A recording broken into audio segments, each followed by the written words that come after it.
We are live on July 22nd, coming to you right ahead of UFC Fight Night. Corey Sandhagen versus TJ Dillashaw. We are Hermes MMA, and we're here to give you the rundown on some of the smaller fighters so we can get these guys paid. I'm Andrew. I'm Kevin. And this episode is brought to you by Erythropoietin. Breathe harder. Let's get started. All right, so we're going to kick this card off with a fight at women's flyweight between Sijara Eubanks and Elise Reed. So, for all those who like a good soccer mom mauling, there's one of those on these cards. Elise Reed, it's her first fight in the UFC and only her fifth professional fight against a very tough and very heavy-handed woman. Yeah, I think she's gonna have some trouble with this one because Sijara, she has some really nice wrestling. She's really strong in the clinch, some heavy hips on top.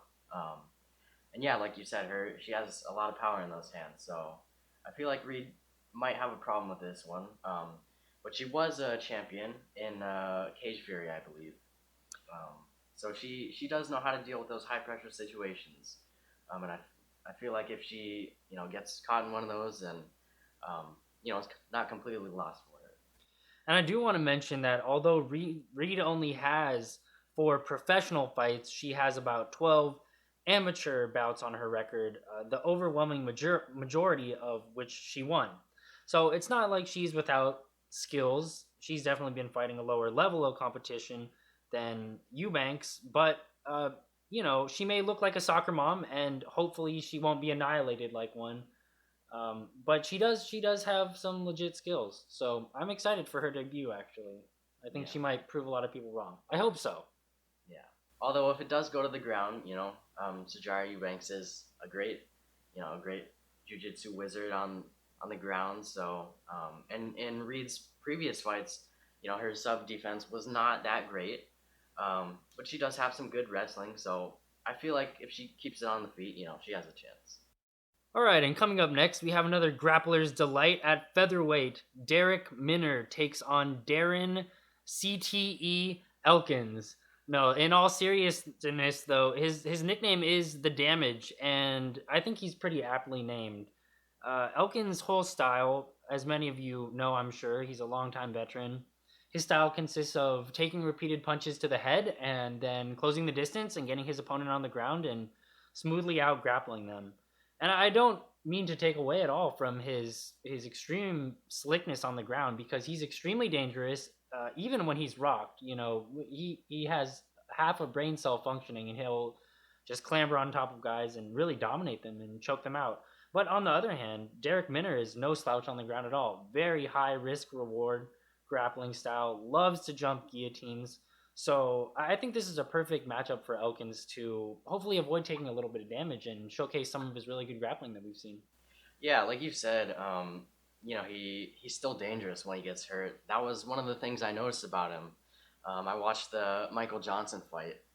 He was getting absolutely lit up, but he stayed composed in there, and I think he definitely had a couple moments where he shined. So, it should be a good test for him. Like you said, Derek Minner isn't a slouch on the ground either. That being said, his submission defense, I feel like it's not super great. But I feel like when he's on top, he has a nice heavy top game. And he can definitely land some ground and pound there. And he's a brawler, so if he makes it ugly, then it's how it's gonna be. Next up, we have Julio Arce versus Andre Ewell at featherweight. And I personally feel like Andre Ewell has been struggling a little bit lately. He's kind of a weird fighter because he's super long. And I think his style is mainly boxing. He has some really long arms, but he can't really seem to string it together at these lower weight classes, which is really interesting to me because he seems like a fast guy, and he has a nice jab, nice 1-2, but I don't know, he's been sliding a little bit recently. No, I agree. I think his skills are are better than his record shows.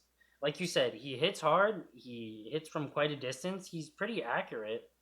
So I don't quite know why he hasn't been able to put it together yet. I think just some gaps in execution. So I think this is a good matchup for him. Much like the Elkins Minner fight, this one is winnable for either guy. I think both of these guys are relatively well matched.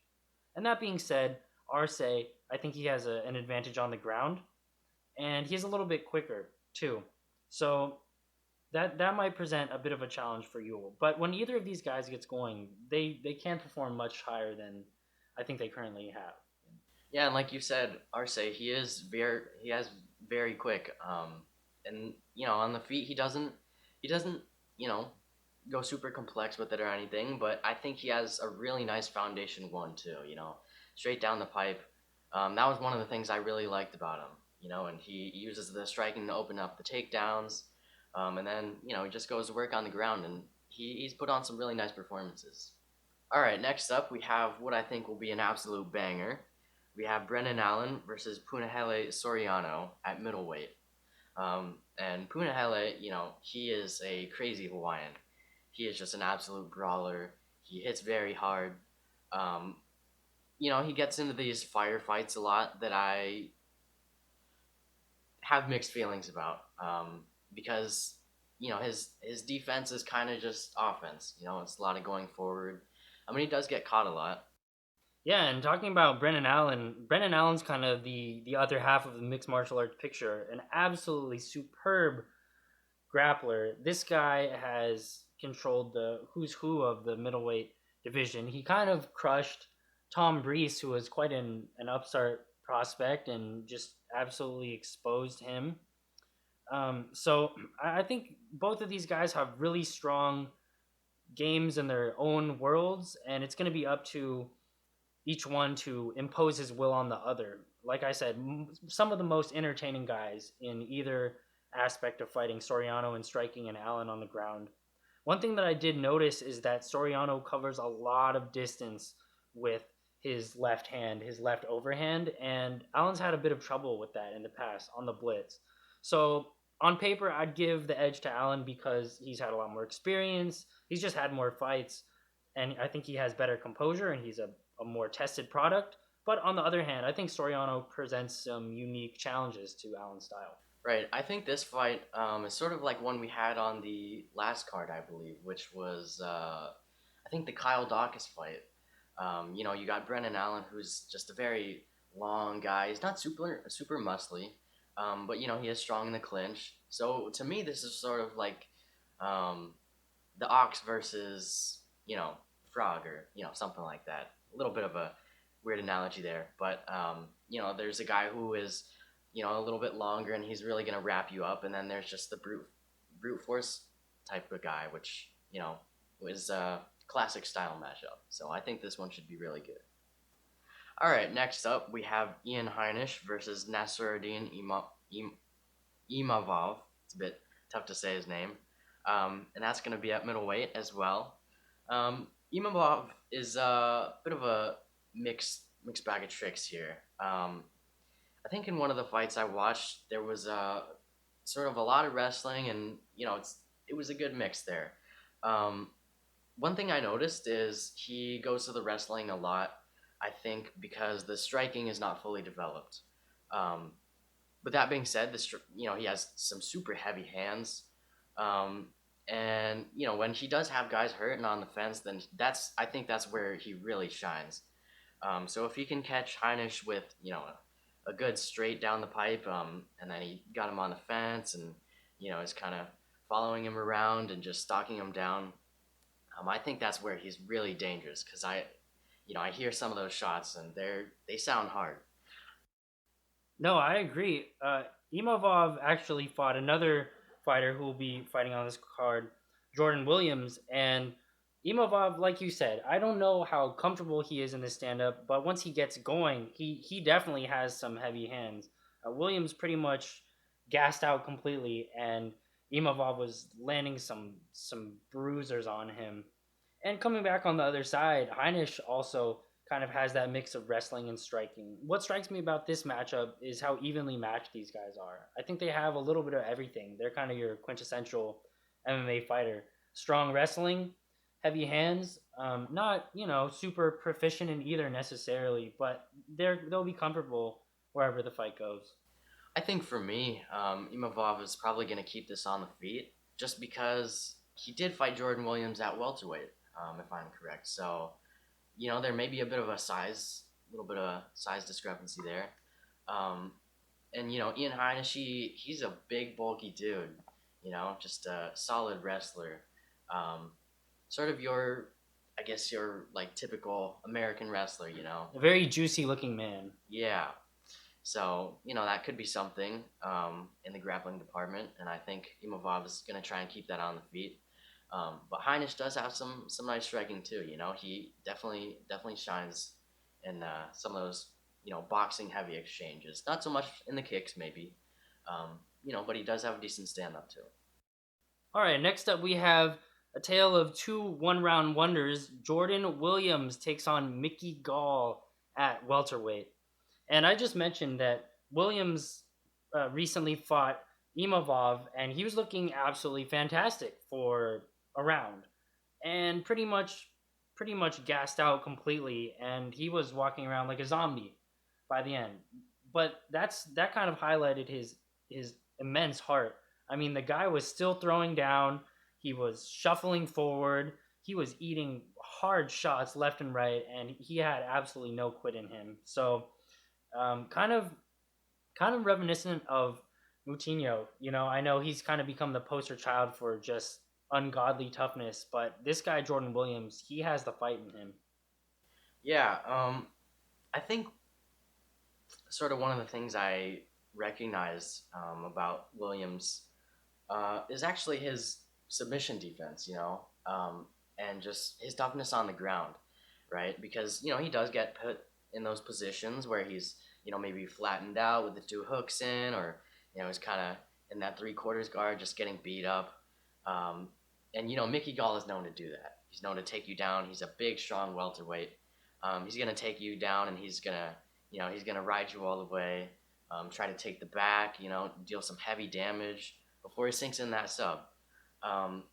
So I think it's an interesting fight because you have someone who can he's really shown that he can just endure this, and push past it. And then you have a guy who, will definitely, Right, bring it there. yeah. Yeah. No, that's definitely Mickey Gall's game. He's going to try to bring him down. I see this one ending in a finish either way. I think one of them's going to gas out, and they both gas hard. So it's going to be a matter of minutes and maybe even seconds. One of them's going to have 30 more seconds of gas in the tank and really going to pour it on, and the other won't be able to endure.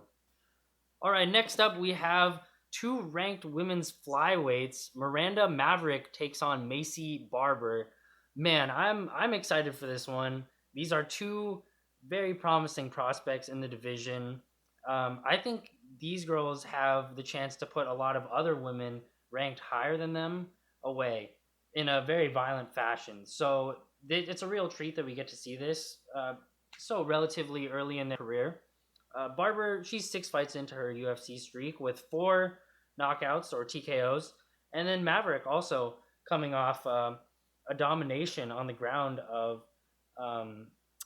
Jillian Robertson, who herself is known to be an extremely strong grappler, as well as a doctor stoppage of Jojoa. So 2 powerhouses here, 2 finishers in the women's division clashing relatively early. Yeah, like you said, both of them are just absolute powerhouses. Maverick, mostly known as a grappler, she also has some absolute dynamite in her hands. She throws some very large volume combos, 5-6 punches at a time. She kind of stalks you down and follows you around the fence. And Macy the same thing too, absolute aggression just all around. So this one, I would sort of compare this to what was it?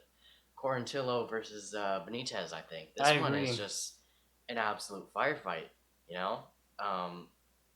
it's going to be a banger for sure. 2 fighters wanting to go forward. Both want to rely on that forward pressure to get going, and only one of them is going to emerge. Or maybe they'll meet in the middle and trade blows there. So like you said, This one's going to be a banger for sure. I'm really looking forward to this one. And then we have a bout at strawweight, which I think kind of got a little bit buried behind a lot of this really tasty stuff coming out of here. Diana Belbita takes on Hannah Goldie. Uh, Diana, she's had some trouble in the octagon. She's a little bit plodding. You know, hasn't necessarily showed some of the urgency that's required to win those high volume fights at strawweight. And I think this is a perfect showcase for Hannah Goldie. You know, just making her entrance into the UFC. And I think she has the right style to finish this. Honestly, she's moves backwards well. She has very heavy hands, a lot of pop in her punches for strawweight. So I think I see a finish here from Goldie. I think both of these women have some nice striking. The one thing I will say about Belvita is, she has some nice striking, but I feel like she relies on the wrestling a little bit too much sometimes. She lands a couple punches, maybe gets excited, or maybe gets hit, doesn't like it, and she goes straight to the wrestling. So for me, this is a very important matchup stylistically. You have Goldie, who kind of likes to fight on the fence, circling around on the outside, and she likes to counter strike and pick you apart with some nice short punches on the entry. Has some nice leg kicks. And Velveeta, she I feel like she has the ability to do that, but she doesn't always use it. So you have one fighter on the inside, and she's going to be looking for takedowns, quick entries, and then you have the other fighter who is kind of plays into their hands, where they do have that counter striking ability, and they specialize on catching people on the entry. That's their whole thing.